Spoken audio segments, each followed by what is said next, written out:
മക്കളെ, വംശം എന്ന കവിത പഠിച്ച സമയത്ത് ഈ കവിതയുമായി ബന്ധപ്പെട്ട ഒരു അനുബന്ധ വാക്യം നിങ്ങൾ ടെക്സ്റ്റ് ബുക്കിൽ കണ്ടിട്ടില്ലേ? അപ്പൊ ആ അനുബന്ധ വാക്യത്തെ കുറിച്ചാണ് നമ്മൾ ഡിസ്കസ് ചെയ്യാൻ പോകുന്നത്. ഉറുമ്പുകളെ കുറിച്ച് വളരെ നിസ്സാരം എന്ന് കരുതുന്ന ഉറുമ്പുകളുടെ ജീവിതമാണ് നമ്മൾ വംശം എന്ന് പറയുന്ന കവിതയിലൂടെ പഠിച്ചത് അല്ലെ. അപ്പൊ അതിന്റെ അനുബന്ധ വാക്യം എന്തായിരുന്നു? മുക്കുറ്റിയിലെ മഞ്ഞുതുള്ളിയിൽ മറ്റൊരു ലോകം എന്നാണ് അല്ലെ.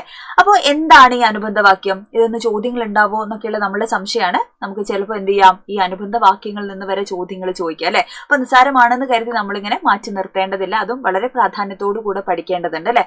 അപ്പൊ എന്താണ്, ഒന്നുകൂടെ ആലോചിച്ച് നോക്കൂ. മുക്കുറ്റിയിലെ മഞ്ഞുതുള്ളിയിൽ എന്താണ്? മറ്റൊരു ലോകം എന്നാണ് പറയുന്നത് അല്ലെ. അപ്പൊ ഒരു മുക്കുറ്റി പൂവിൽ പോലും എന്താണ്? തങ്ങി നിൽക്കുന്ന മഞ്ഞുതുള്ളി. ഇപ്പൊ നമ്മള് പ്രഭാതത്തിൽ അല്ലെ, പുലർച്ചെയൊക്കെ നോക്കുന്ന സമയത്ത് മഞ്ഞുകാലങ്ങളിൽ എന്താണ്? ഏറ്റവും ചെറിയ ചെടിയാണ് മുക്കുറ്റി എന്ന് പറയുന്നത്. അതിന്റെ ഇല അതിനോളം ചെറുതാണ്. അപ്പൊ അതിന്റെ ഇലയിൽ വന്നിരിക്കുന്ന മഞ്ഞുതുള്ളി എന്ന് പറയുന്നത് അതിനേക്കാൾ ചെറുതായിരിക്കും അല്ലെ. അപ്പൊ ആ മഞ്ഞുതുള്ളിയിൽ പോലും സൂര്യകിരണങ്ങൾ ഏൽക്കുന്ന സമയത്ത് എന്താണ്? അതിലും ഒരു സൂര്യൻ ഒളിഞ്ഞു കിടക്കുന്നുണ്ട് അല്ലെ. അതിന്റെ പ്രകാശം തട്ടുമ്പോൾ മറ്റൊരു സൂര്യൻ അതിനുള്ളിലുണ്ട് എന്നാണ് പറയുന്നത് അല്ലെ. അപ്പൊ ആ മഞ്ഞുതുള്ളിയിൽ പോലും എന്താണ്? ഒരു സൂര്യന്, ഒരു കുഞ്ഞു സൂര്യന് പ്രകാശിക്കാനാവും എന്നുള്ളതാണ് അല്ലെ.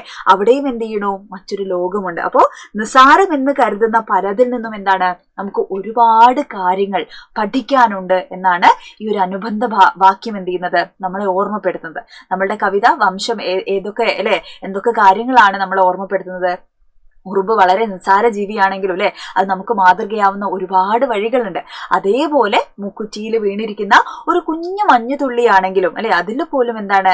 മറ്റൊരു കുഞ്ഞു സൂര്യന് പ്രകാശിക്കാനാവും എന്നുള്ളതാണ്. അപ്പോൾ നമ്മൾ ചെറുതാണ് അല്ലെ, നിസ്സാരമാണ് അല്ലെ എന്ന് കരുതി ഒന്നിനെയും എന്ത് ചെയ്യരുത്, നമ്മൾ മാറ്റി നിർത്തരുത് എന്ന് പറയുന്ന വലിയൊരു പാഠമാണ് എന്ത് ചെയ്യുന്നത്?